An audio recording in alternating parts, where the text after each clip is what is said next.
much, Anne. I want to say that you mentioned earlier there was tremendous enthusiasm for rejoining this workshop, and I'm one of these very enthusiastic people, simply because I strongly believe in what you're trying to do here, and that is to get people to discuss things together. And I think it's wonderful that indeed this is a workshop in which the barriers to curing spinal cord injury has been seriously and thoughtfully discussed, and at every meeting that I've been to. And I also want to thank Irv Naylor because he made one of the most cogent statements I've heard to date, and that is, I think at one of the meetings he pointed out that one of the greatest barriers to the cure is the fear of failure, which is, I believe it is true. So, yes. So, this is, because many people in the audience here have not heard this story, and I knew that. I'm starting earlier than I usually do, and I'm also, in this talk, going further than I have ever gone in describing our results. I've been very reluctant to describe the results of our trial study, our clinical trials, because they're currently still in progress, and I've been careful not to provide results that we don't necessarily have at the present time, although we're seeing all these tantalizing clues as to what's happening. I've been very reluctant to I think,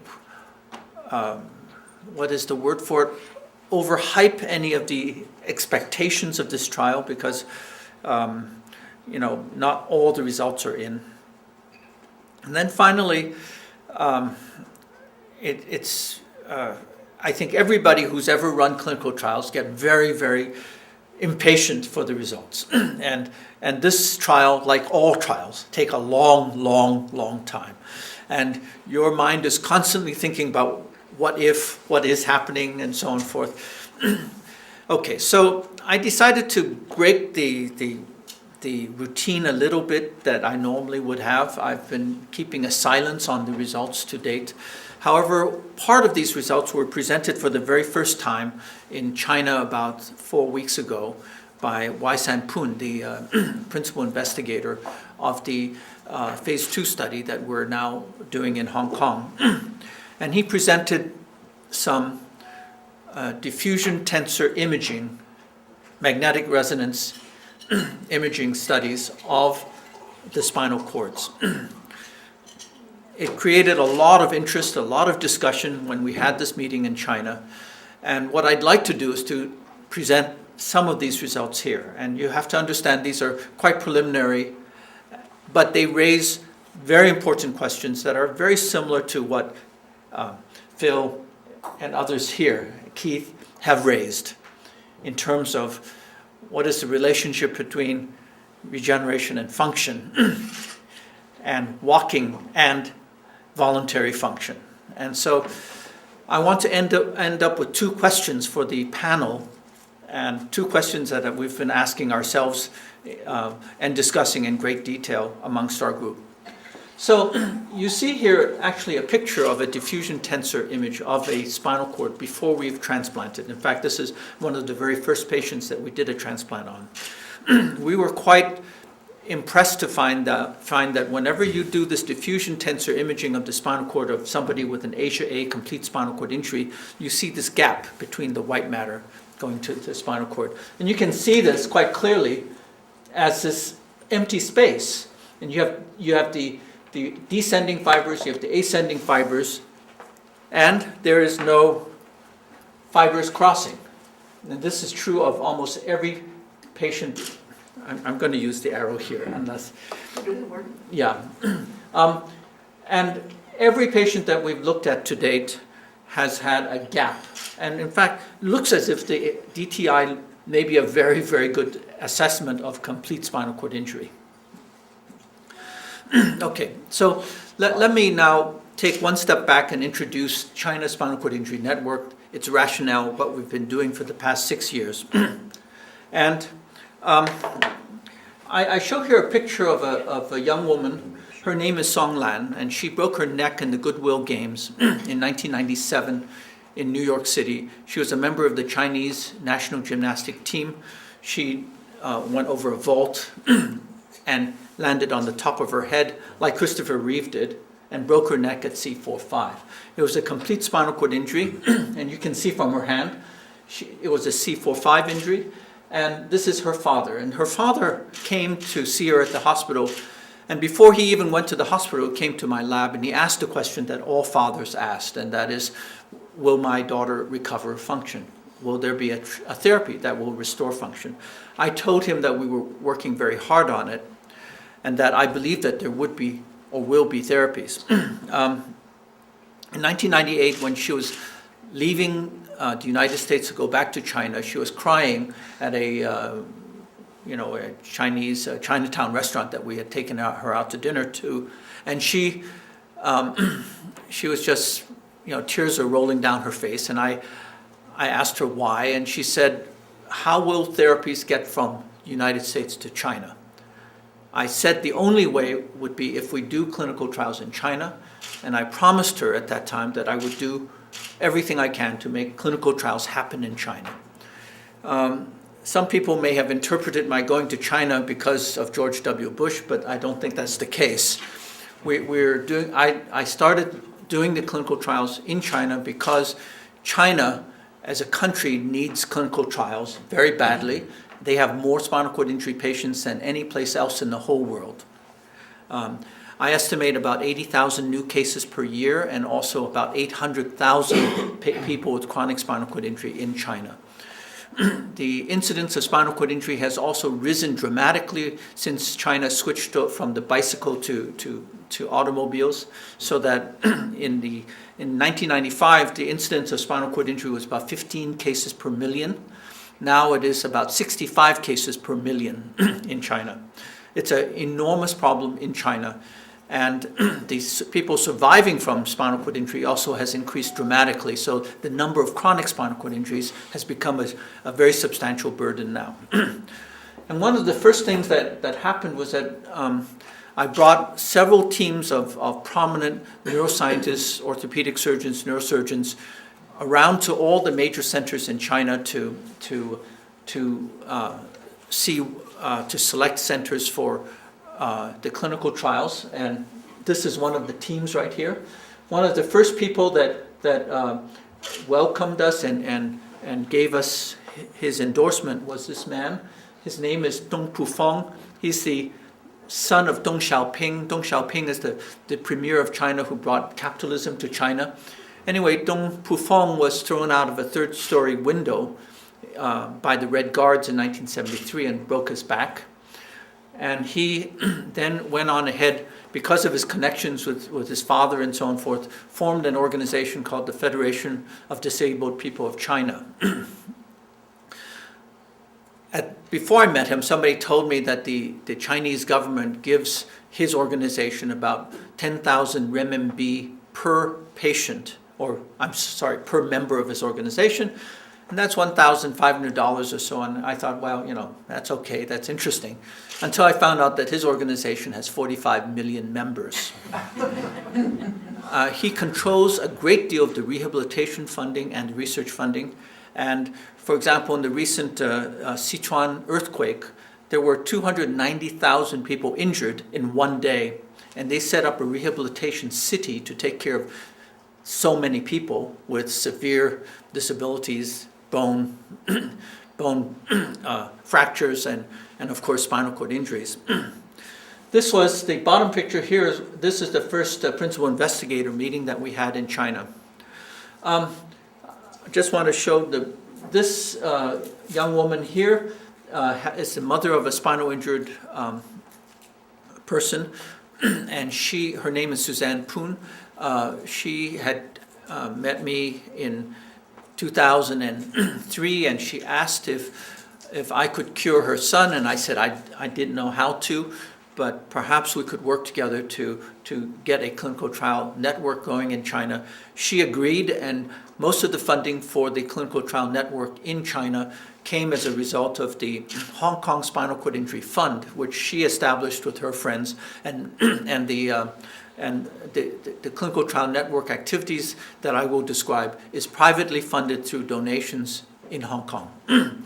Some of you may recognize this man. His name is John DiTuno. He's a very well-respected senior rehabilitation doctor in the United States, and he helped with a great deal of the training of the doctors in China to do the spinal cord injury examination properly. Our China Spinal Cord Injury Network centers are the best spinal cord injury centers in China. We have, in addition to all the top military hospitals in China, we have many of the best public hospitals, university hospitals, private hospitals. In addition, we have Hong Kong University and the Chinese University of Hong Kong, and also in Taiwan we have the Buddhist Tzuchi Hospital and the China Medical University. It's a total of about 25 centers. In 2006, after training all these centers to do the examination and to actually carry out clinical trials, and we did something called an observational trial of 500 patients with spinal cord injury, we began to look seriously for therapies to test in our trials. So at that time, we looked at every type of cell there was for transplantation. In 2006, there weren't that many GMP sources of cells. I even went to talk to Woo-Suk Wong concerning the cloned embryonic stem cells, and this is before it was found out that he had faked the results. But anyway, the treatment that came over and over again many people had reported to be efficacious in animal models was umbilical cord blood cells.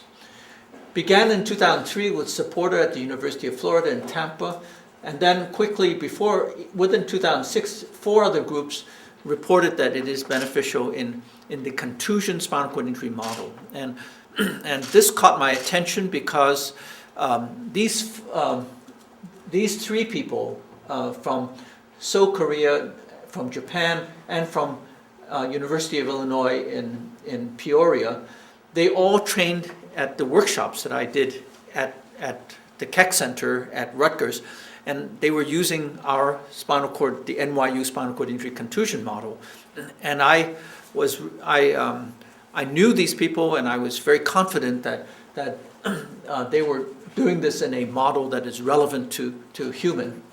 And the 3 of them reported that transplanting umbilical cord blood cells as late as 1 to 2 weeks after spinal cord injury was beneficial in terms of functional recovery, in terms of histological changes in the spinal cord. So we decided in 2006 to begin taking a careful look at these cells. I formed a relationship with a company called StemCyte. They are the largest commercial public umbilical cord blood cell bank in the world. And we were particularly interested in them because StemCyte has also the largest collection of Chinese umbilical cord blood, which would aid us in getting the HLA matching for the patients. Since we made the decision to go down that route, over a dozen other laboratories, independent laboratories, have reported that umbilical cord blood cells are beneficial in animal models of spinal cord injury, including the dog. So we put the cells into the spinal cord of rats.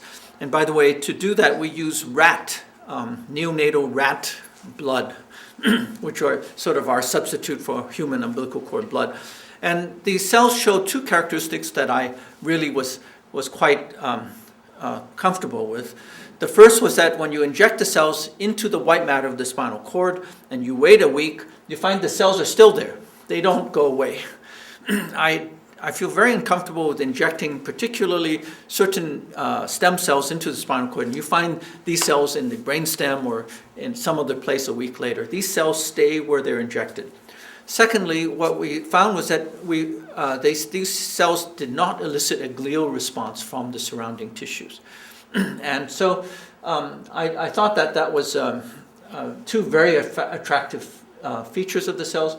Anyway, we went on ahead to test this, to inject these cells into the standard NYU impactor model, which consists of a 10-gram weight dropped onto the spinal cord, either from 12.5 or 25 millimeters. This causes what is like an incomplete spinal cord injury. About 90% of rats will recover walking from this within 2 or 3 weeks, whereas animals that are injured with a 25 millimeter weight drop do not recover walking. We looked at many ways of injecting the cells and finally settled on injecting the cells into the surrounding spinal cord at a 45-degree angle into the dorsal root entry zone. This allows, we found out that when we do it this way, the cells will migrate into the injury site, form a bridge across the injury site, and hopefully will allow the axons to grow through. If we inject the cells into the middle of the injury site, usually the cells remain there as an island, and it's isolated from the white matter, surrounding white matter, by all these injured tissues. We spent a lot of time, nearly 4 years, developing the umbilical cord blood mononuclear cells so that it could be, we had a GMP process, and that these cells could be transplanted into people as safely as possible. And we developed the process for isolating mononuclear cells and how to ship them across the Pacific so that they could be used in China. Now, right around that time when we were doing all this work, Wutian Wu at Hong Kong University reported that lithium stimulates regeneration in the spinal cord. And of course, at that time I was doing a sabbatical there. I saw the results, and I came back to the laboratory and I said, wow, lithium has all these big effects on the spinal cord. I wonder what else it does. One of the first things that we did was to put lithium onto umbilical cord blood cells. We found out that lithium stimulates umbilical cord blood mononuclear cells to proliferate and also to produce specifically the neurotrophins that enhance regeneration in the spinal cord. We also spent a lot of time looking at the mechanisms by which lithium worked, and there was a lot of literature already published on the subject. We looked at the effects of lithium and its main mechanism in depression. Lithium has been used for 100 years to treat depression, manic depression in patients, and the mechanisms are thought to be due to inhibition of a ubiquitous enzyme called glycogen synthetase kinase 3 beta. This particular enzyme normally inhibits nuclear factors, and particularly the nuclear factor of activated T cells, NFAT, or beta-catenin, this is part of the WNT beta-catenin pathway. These are two major nuclear factors that stimulate cellular growth and cellular proliferation. And since lithium inhibits glycogen synthetase kinase, and glycogen synthetase kinase inhibits NFAT, what lithium really does is disinhibit, in other words, activate these factors to enter the nucleus and to cause cell proliferation and growth. And so we, of course, took lithium and put it onto umbilical cord blood cells, and found out that indeed it did this to umbilical cord blood cells. When we put lithium onto neurostem cells, and this is something reported by Wutian Wu also, it strongly stimulates neurostem cells to grow, so that after 1 week of exposure to about 2 or 1 to 3 millimolar lithium, we found a 2 to 3-fold increase in the number of cells in culture.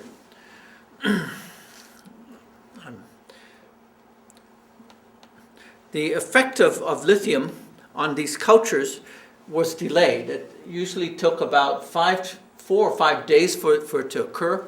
We've worked out we've looked at many of parts of the mechanisms, and it turns out that lithium activates many enzymes.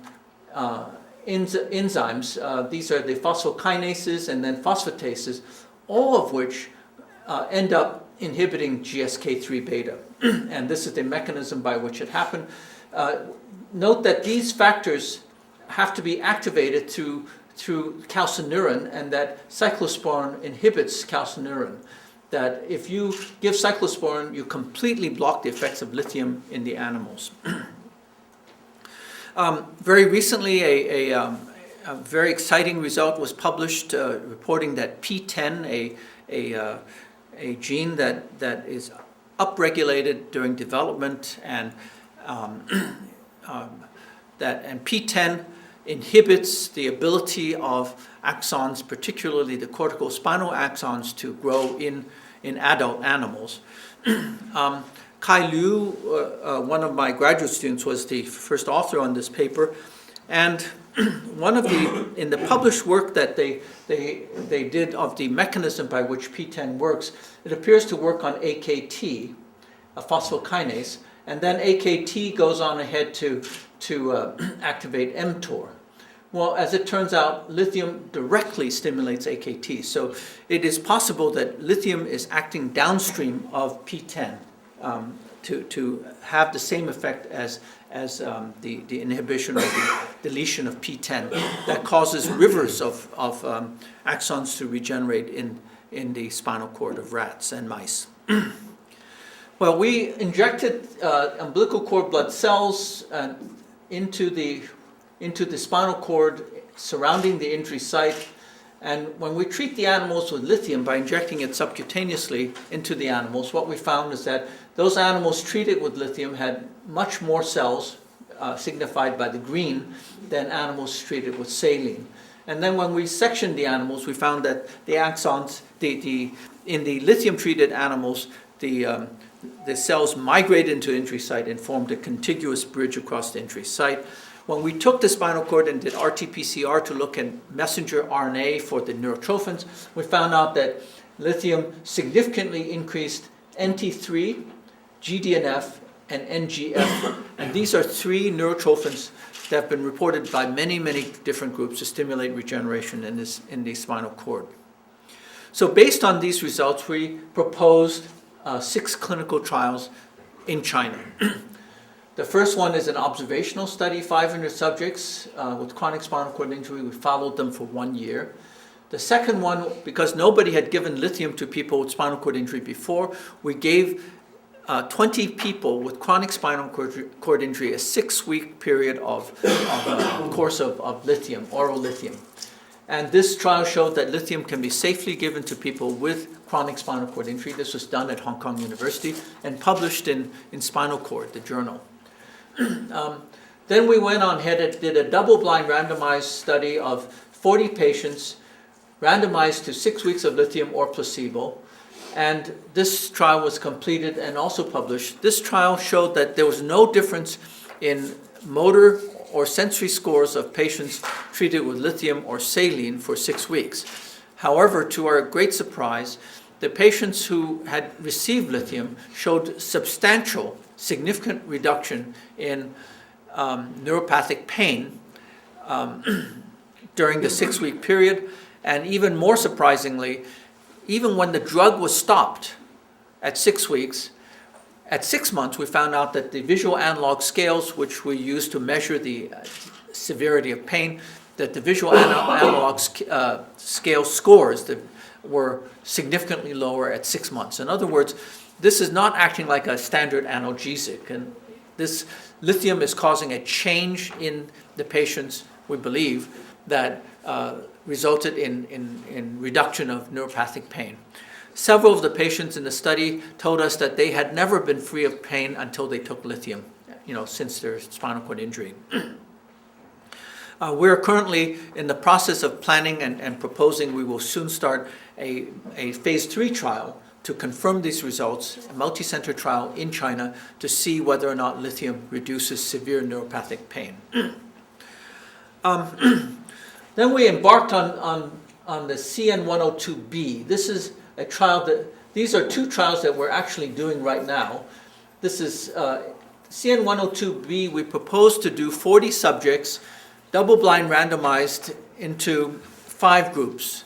The first group we treat with a low dose of umbilical cord blood cells. That's 4 microliters injected 4 times, each microliter containing 100,000 cells per microliter. And if that's safe, we would go to 8 microliters injected 4 times. If that's safe, we'll go to 16 microliters injected 4 times. Then we will treat with a single bolus dose of methylprednisolone, which in animal studies we showed that this significantly improved the survival of transplanted cells. And then finally we would go to the injection of the cells plus methylprednisolone plus a 6-week course of lithium. We were going to do this in 2 centers, one in Hong Kong and the other in Kunming. In Kunming, we were going to have the patients go through the most intensive walking training possible, and that is 6 hours a day, 6 days a week for 6 months. In Hong Kong, we didn't have the facilities to walk the patients, but we did have the facilities to do very, very careful diffusion tensor imaging of their spinal cords. And we thought we could be able to compare. In one case, the patients would get treatment, but no intensive walking training. The other case would get the cells with intensive walking training. Well, it turns out that in Hong Kong, we could not recruit enough subjects to do 20 patients, but we did do 8 patients in Hong Kong. In Kunming, this was in China, there was no trouble. We recruited immediately 20 patients, and we did them, and all the patients went through the intensive locomotor training. And I will be talking in the next couple of slides about the results of at least the Hong Kong portion of the trial. In this trial, CN102C, in the Kunming Army General Hospital, they have been doing this procedure where they would do an intradural decompression of the spinal cord between 2 days and 2 weeks after spinal cord injury. They published a paper about 3 years ago showing that if they do a lateral myelotomy of the spinal cord and release some of the necrotic tissue from the injury site during the subacute spinal cord injury period, that up to 50% of the patients, Asia A complete spinal cord injury, would recover walking. This was a dramatic result, and so they started to apply this procedure regularly in all the patients, and they were in fact doing 400 such patients per year. And every time I go to Kunming, the head neurosurgeon there would say, "I have the spinal cord open. Why don't you give us some cells to put into that spinal cord?" So I said, "Okay." So they did a double-blind randomized surgery-controlled study. 4 groups of patients. One is just the surgery with the intradural decompression, no cells transplanted. And then one is the cells transplanted with no lithium, and the one with lithium alone, no cell transplants. And I think the 4th group is umbilical cord blood cells plus lithium plus rehabilitation. So, and all the patients got rehabilitation. So anyway, this study is still going on. We've done about 26 subjects in this study, and we have 28 subjects transplanted in this study. And last June, we decided to stop this particular study, and not stop it, but to stop recruitment for the study, because we needed this data for the safety studies so that we can go ahead and apply for INDs to do this trial in the US. So if this trial turned out to be positive, we would then go into a phase 3 trial where we were planning to do a large number of patients receiving umbilical cord blood transplants alone, umbilical cord blood transplants with lithium, and compare the 2 groups. So I'm going to now take back and focus on the procedure of the surgery, how this is done. This is done by Wai San Poon at the Chinese University of Hong Kong. This is the procedure, the laminectomy that is being done. I know for some people this may look a bit disturbing, but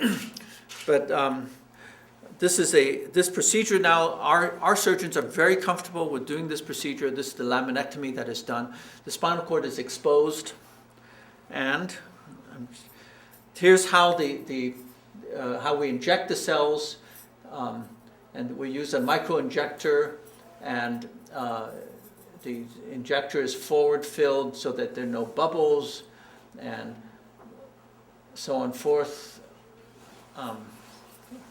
and we mark the 3 millimeters depth of the needle so that when they're injected we know how far it goes. And this is the needle is being inserted here, and they're being injected. And I want to show you more precisely how the needle is injected. It is being done by hand. It's a hand injection. It's held because the spinal cord does pulsate. And here's the spinal cord. By the way, the spinal cord really does look quite uninjured at the injury site. This is a complete spinal cord injury. The needle is being inserted into the spinal cord at a 45-degree angle into the dorsal root entry zone. And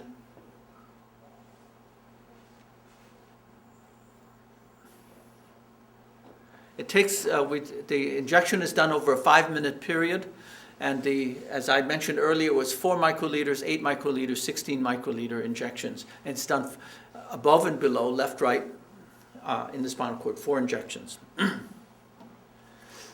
Okay, the procedure seems to be quite safe. There were 2 post-operative complications.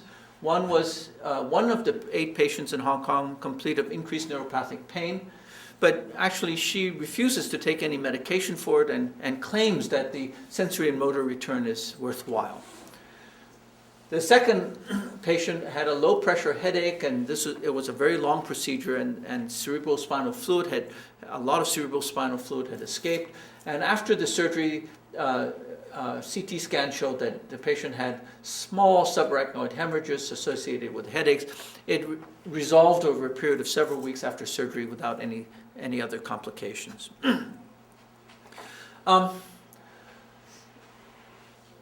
What was amazing was our findings on the DTI, diffusion tensor imaging. And of the 8 subjects that were done in Hong Kong, only 5 had DTI images that we thought was convincing.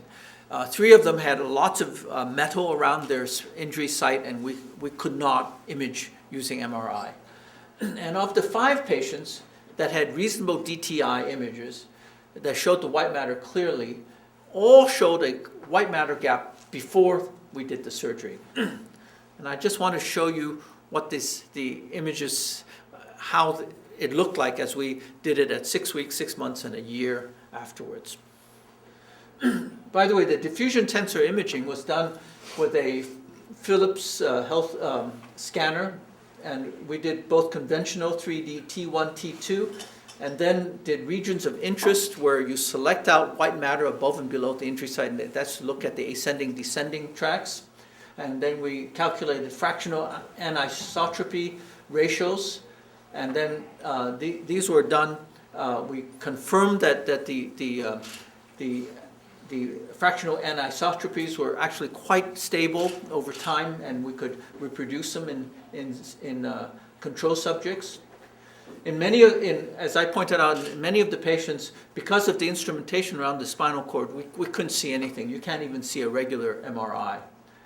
And we had a couple of patients that we just couldn't get good DTIs on. One of the issues is because due to instrumentation, the white matter actually is outside of the canal, or seem to be outside of the canal. In another case, we find that in one patient here, there's a very wide white matter gap, and we had a criterion of making sure that the gap is not more than 3 millimeters. I'm sorry, 3 segments long. In one patient, we couldn't find an HLA-matched umbilical cord blood cell. So we actually had his first MRI, and then we asked him to come back, and we got a second MRI 2 years later on the patient. And this is before he entered his screening MRI, and this was at 2 years, and we did not treat the patient. And you can also see that in the 2-year period between our first MRI and our second MRI, I think the quality of our DTIs actually improved. but there was still a gap that occurred in this patient that received no therapy. So here's one patient. I'm sorry, there's not much to see. This patient had a fairly wide gap. right here. This is before surgery. It was transplanted at 6 months, you can't see anything, and 1 year, you can't see anything happening either. So this is one patient in which we really saw nothing happening to the spinal cord. Here's a patient. This is before, and by the way, this patient was 19.7 years after injury. So, by the way, in this particular study, the average time after injury was 9 years, and all the patients were more than 2 years. So, this was that's the regular MRI. This is the pre-operative MRI, and you can see there's a nice gap there. And then at 6 months, you can see that seems like the white matter is getting bushier, and seems like the gap is smaller, but nothing crossed. On this patient, this is pre-op. You see that there's a gap here. At 6 months, there's still a gap. At 12 months, the axons have grown across. Some axons have grown across. Now, if you, we actually took out the lower half of it just to show that, and you know, really unfortunately, it's not showing up here. You can see it. There's a very beautiful fine thread of white matter that goes many centimeters all the way across down to the other side, and we find a similar stock of white matter, that the dark blue, that goes up beyond the injury site. So this was the first one in which we saw something that looked like growth across the injury site. In none of the patients did we see the growth at all at 6 weeks. We never saw it. In some cases like this one, at 6 months we saw no growth, and we only saw the growth at 1 year. This one was a very disturbing. This is pre-op, big gap, and then at 6 months we saw this fiber going there, and they're clearly the two ends, the white matter have really began to touch each other, and then at 1 year it went away. So wow, we went, and then of course we did it at 1.5 years, and they seem to have regrown. Now you can see this a little better, but here you can see that there are dark blue strands that grow all the way down to here, and then you see here, if you look very carefully, there's a light blue strand that goes all the way up. So so one of the questions that you want to ask is, does this correlate with function? And it doesn't. We don't, I think the best thing that we can say about this is that maybe these things are still growing. They haven't reached their targets. So these are the pinprick and so on scores. And yes, there's some fluctuation. It started out at 22 pre-op, fell to 18, then 20, and then 17. These are pin and touch scores. And then these are the motor scores, did not change at all in these patients, and this patient was a C6.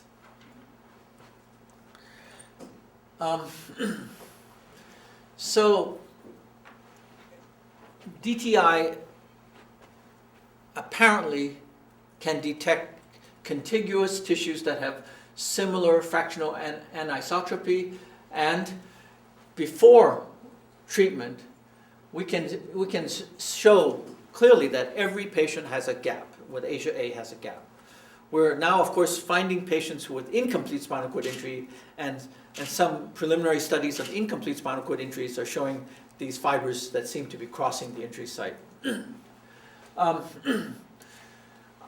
We're less convinced that the growth beyond the injury site is convincing, because, you know, at the injury site, initially there was nothing. Now there are fibers crossing. I think that is convincing, that growth is convincing. The problem is, once the axons are on the other side, because they're mixed in with all these other ascending bundles, let's say on the distal part of the spinal cord, that we're less convinced that there are these tracts that are growing long distances in the spinal cord. and it's too early to tell whether or not the growth will result in functional recovery. On the other hand, the timing of the growth appears to be consistent with the rate of axonal growth, which is approximately 1 millimeter per day. We never saw anything at 6 weeks. Only occasionally did we see them at 6 months. And finally, at least in one patient, we think that the axons may have withdrawn and then regrown. So it's really a major question right now that we're facing. We're not seeing a lot of functional recovery in these patients, certainly not in terms of motor or sensory scores. And we need another way of confirming that these are actually contiguous axons are growing. I presented this as a challenge to a group of neurophysiologists in Verona. This is Milan Dimitrijevic and his group, and these are people who are very, very good at doing intraoperative monitoring. And in particular, we're now looking at the possibility of implanting electrodes to look for a killed end potential. As you know, as some of you may know, an action potential traveling down in a bundle of fibers will be negative, showing a traveling negative wave until it reaches the end of the bundle, at which time it will show up with a large positivity. This is a very large potential. This could be recorded directly from the spinal cord, and this is what we're planning to do or hoping to do. We're forming a team to do this, and we're thinking that to solve one of the problems that I think Ed had asked Keith about is their expertise to do this at all the centers. What we're going to do is we're going to have a roving team of experts go to the centers and do the studies on the patients. That since the patients will be there, we just pay for airfare and equipment to go there, and we'll do the study at the place. And there's also a lot of discussion right now of doing a more sophisticated study, which would be to stimulate one side and then stimulate the other side and get a collision of the action potentials, because that would identify that you're stimulating the same bundle on both ends. And this would be a very elegant way of showing contiguous fibers and an action potential traveling from one point to another. Okay, I'm going to just briefly mention this. I'm not going to present the data behind this. But in the Kunming study, where we did 20 patients, where even though we don't have even our 6-month study, all our 6-month results right now, what we have seen is that more than a quarter of our patients are now taking steps and walking.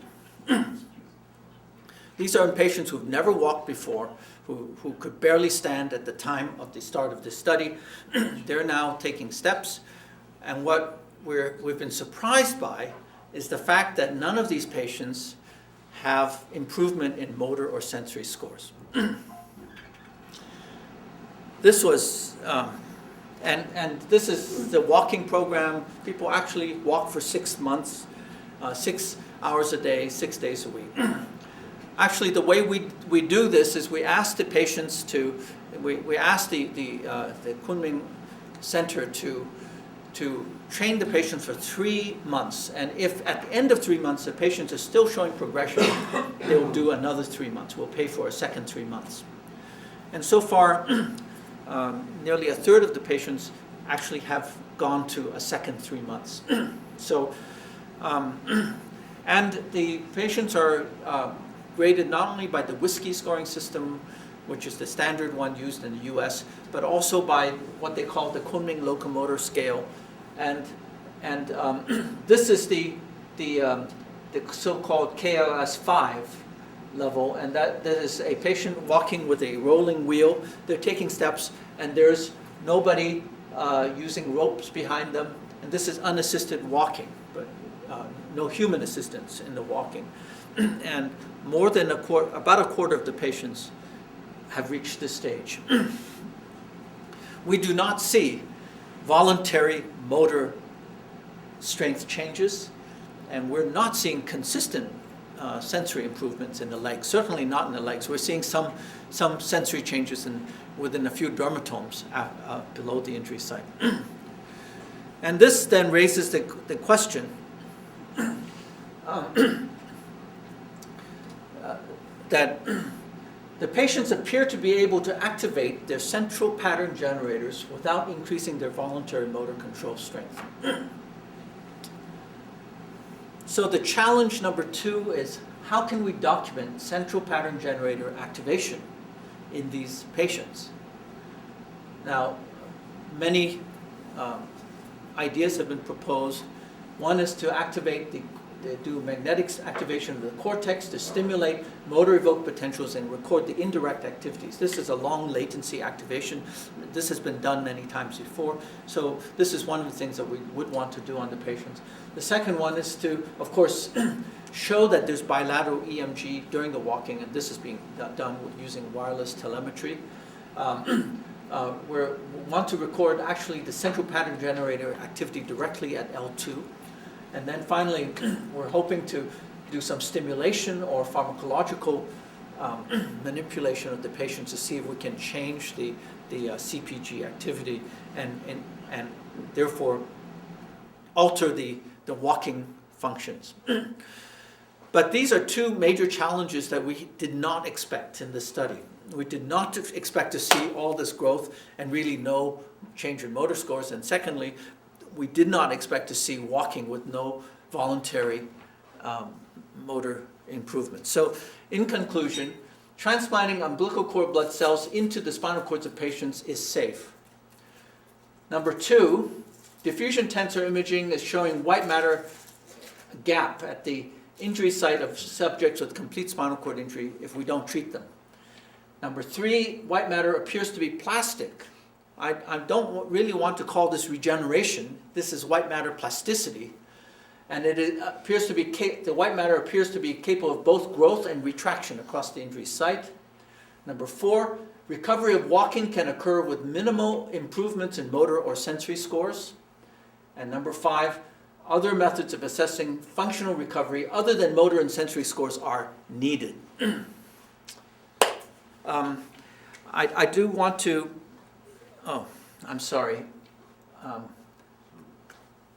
acknowledge my colleagues. Of course, I'm just presenting on their behalf.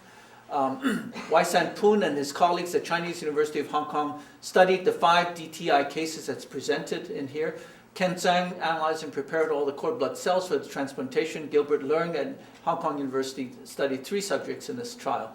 Dr. Zhu Fei and her colleagues at Kunming Liberation Army Hospital in Yunnan Province did the transplantation and walked 20 of the subjects. We're very grateful to our dedicated nurses.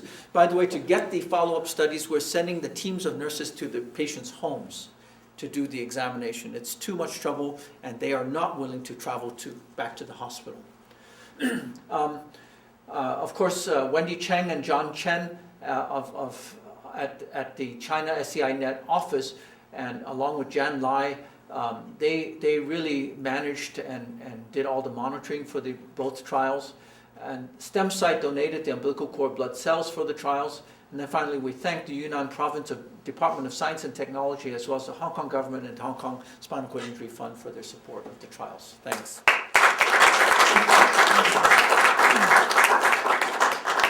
Thank you, Wise. That's just extraordinary. In the interest of time, do we have any online questions? No, the online community is stunned. Is that what it says? No. We've had a few comments come in going, wow, and this is great, but no questions. No questions. Okay, so we can take 2 from our group, and then we've got a break for lunch because we don't want to miss lunch. Question wise with regard to Yeah. SCI-Net. So you mentioned earlier on you had 25 centers, but it seems like a lot of the actual work is really being done in a small portion of centers. What's your sense going forward of utilizing The phase 3. Yeah. The phase 3 will use. We probably may not use all 25 centers. We may use 15 centers or something like this. But we believe that it is very important to maintain the network as such. And we still keep close contact with them. We have meetings with them regularly. And there will come a time when we will need all the centers. Now, one of the things I'm very proud of is the fact that we've standardized the neurological exam of spinal cord injury in China. We have now improved the standard of care of spinal cord injury in China as well. And this is a group that works very, very well together. And it's amazing that it's been 6 years and they've been sticking together. Keith? Yeah, so I just want to make a couple of comments for the purposes of the discussion, based on some other data that people have gathered. Dimitrievich and colleagues have shown that in between 66% and 82%, whichever of the two studies you quote, of complete patients can be shown to be neurophysiologically discomplete. There's still connections above the level of injury. So if 2/3 to 3/4 of patients are not anatomically complete and have evidence of neurophysiological connections, I don't know whether DTI signals might need to be interpreted in the possibility of there being different myelinated versus unmyelinated tissue that still remains. And the reason I say this is the question about how much of this might be regrowth. The flip side is to say that to get voluntary motor control back, the same group of investigators, along with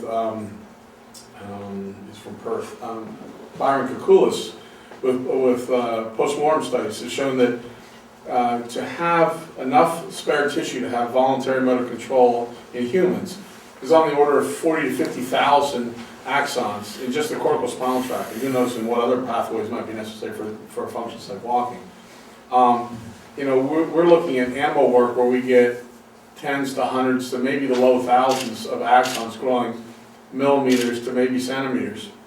And if you have a cervical spinal cord injury in a human, then you need 40 or 50,000 cortical spinal tract neurons to grow, half a meter down to your lumbar enlargement to get voluntary control. It may not be surprising that you can have repair without voluntary control recovery, and still have functional recovery like the walking. And yet, on the other hand, we can't overinterpret completeness as being anatomically complete, with 2/3 of them can be physiologically shown to be still connected to some degree. So it's this real conundrum of, you may have a few connections that are there, and they may do something like remyelinate or sprout, and that may be the white matter plasticity you're seeing. Is that the ones that are remaining now sprouting 2 or 3 or 4-fold, they may not have to be ones that were cut regrowing, but ones that were there now having parallel paths. But at the same time, knowing that it will take a huge number of axons to get to voluntary control, but maybe not nearly so many to get to automatic behaviors like stepping. Yeah, no, I absolutely agree with you. Same thoughts crossed my mind. One of the first things I did was I went to some of my friends who are so-called walking quads, asked them to tap their feet. They can't. Right. Their voluntary control is not that great, but they can walk great. And yet our exam is all about voluntary control. That's or right. perception. If you ask Pat Romersfeld, who's some of you may know, the guy runs marathons, a triathlon, and if you meet him, you wouldn't know that he had spinal cord injury. And yet, if you ask him to really, move his feet or wiggle his toes, whatever, he's limited voluntary control over his legs, and he has no feeling below his knees. So he's got bad dorsal columns and bad cortical spinal tracts, but great brainstem spinal systems. Right, exactly. So there may be indirect activation of systems, and that's why I think the indirect MEP may show us some things in these patients. And of course, the nice thing is that we have patients we've treated, and hopefully when we do the phase 3, and of course this is the whole point of all this, we now have seen some very, very interesting data in phase 2. We now have to design our phase 3 so we get the right data, so it's convincing. If we get this kind of stuff, nobody's going to be convinced.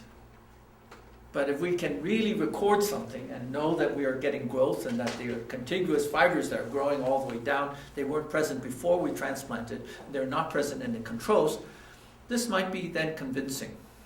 Well, if you would like to send them to the Lancet March or April or May, we'll do both the electrical conductions and the processing testing. So I was thinking, have evoked potentials, will travel team.